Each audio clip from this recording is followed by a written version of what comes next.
SP Velumani அவர்கள் செய்தியாளர்களை சந்தித்தபோது சின்னம்மா மற்றும் டிடிவி தினகரன் ஆகியோரை அதிமுகவில் இணைக்க தொடர்ந்து வலியுறுத்தி வருவதாக பேசினார். இது தொடர்பாக நம்மோடு பேசுவதற்காக ஊடகவியலாளர் புன்னை வளவன் அவர்கள் நம்மோடு இணைகிறார். சார் வணக்கம். வணக்கம்.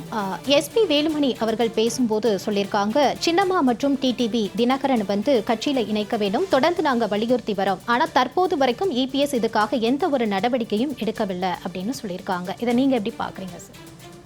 இல்ல, அதிமுக என்கிற ஒரு இயக்கம், அது 50 ஆண்டுகளை கடந்த ஒரு பொன்விழா கண்ட இயக்கம் திரும்ப திரும்ப தொடர்ந்து இத்தகைய தோல்விகளை சந்திக்கிறது அப்படின்னும் போது அதற்கான கோர்ஸ் கரெக்ஷன் சொல்லக்கூடிய விஷயத்தை என்ன பண்ண போறீங்க என்பது அக்கட்சியினுடைய பொதுச் செயலாளருக்கும் திரு எடப்பாடி பழனிசாமி அவர்களுக்கான கேள்வி.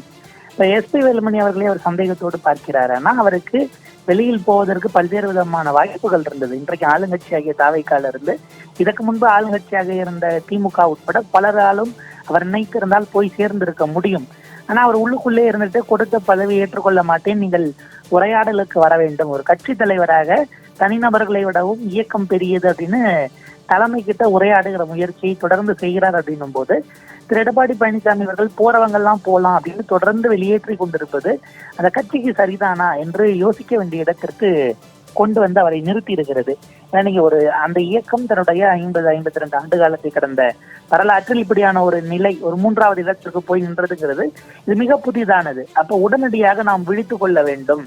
இந்த ஒரு தேர்தலுக்கான தவறு அல்ல, அது தொடர்ந்து கட்சியினுடைய அந்த விரிவாக்கம்ங்கிற இடத்துலயோ இல்ல செயல்பாடுகளிலேயோ என்னென்ன தவறுகள் செய்ததன் காரணமாக இப்படி ஒரு நிலை வந்தது என்று யோசிப்பதற்கு தலைமை தயாராக இருக்கிறதா அப்படிங்கிற கேள்வியை தான் எஸ்பி வேலுமணி அவர்கள் எழுப்பி இருக்கிறார். நீங்க எந்த ஒரு கட்சியுமே நம்ம யாரையும் அங்க கூட குறைய, அவர்களுடைய பின்னணி, அவர்களுடைய பலம் அப்படின்னு பார்ப்பதை விடவும் ஒன்றுபடுதல் என்பது எப்போதுமே ஒரு உத்வேகத்தை கொடுக்கும். நீங்க அரசியல் அரித்மெட்டிக்ஸை விடவும் கெமிஸ்ட்ரின்னு ஒரு விஷயம் சொல்லுவாங்க. ஒருங்கிணைறாங்க அப்படின்னா இல்ல ஒண்ணு சேர்றாங்க அப்படின்னாலே அதுக்கு கொடுக்கக்கூடிய உத்வேகம் அது ஒரு புதிய புத்துணர்ச்சியை யாருக்கும் கொடுக்கும். எல்லோரையும் வெளியில் அனுப்பிவிட்டு நீங்கள் வெற்றி பெற்றிருந்தால் இன்றைக்கு இப்படி ஒரு குரலே வராதே அப்படிங்கிறது தான் திரு வேலுமணி அவர்களுடைய கேள்வியாக இருக்கிறது. இன்றைக்கு கூட பாத்தீங்கன்னா இங்க அதிமுக மாவட்ட செயலாளராக இருந்த ஒருவர் போயிட்டு தலைமை செயலகத்திலேயே சந்தித்து ஆளுங்கட்சியில வெளியில இணைஞ்சதாக சொல்றாருங்கிறதெல்லாம் நம்ம பார்த்துக்கிட்டு இருக்கிறோம். அப்ப இப்படி அதாவது நீங்க இப்படியாக வெளியேற்றங்களுக்கு தடுப்பதற்கான முயற்சியோ அல்லது மீண்டும் ஒரு இயக்கத்தை உத்வேகத்தோடு எழுப்புவதற்கு எந்த முயற்சியும் இல்லை அப்படிங்கிறதும், அந்த நேரத்துல உங்களை நோக்கி வரக்கூடிய விஷயங்களை பரிசீலிக்க வேண்டிய இடத்தில் தான் திரு எடப்பாடி பழனிசாமி அவர்கள் இருக்கிறார்கள்.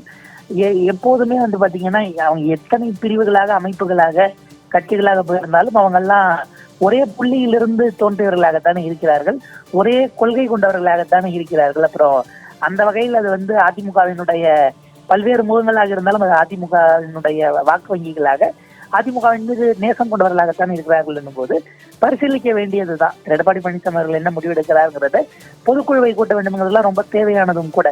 ஏன்னா திரும்ப திரும்ப வெற்றி வந்தா அது தனிநபரின் மீதும், தோல்வி வரும்போது இயக்கத்துக்கானதும் பங்கு பிரிப்பது என்பது எப்போதும் சரியானதாக இருக்காது.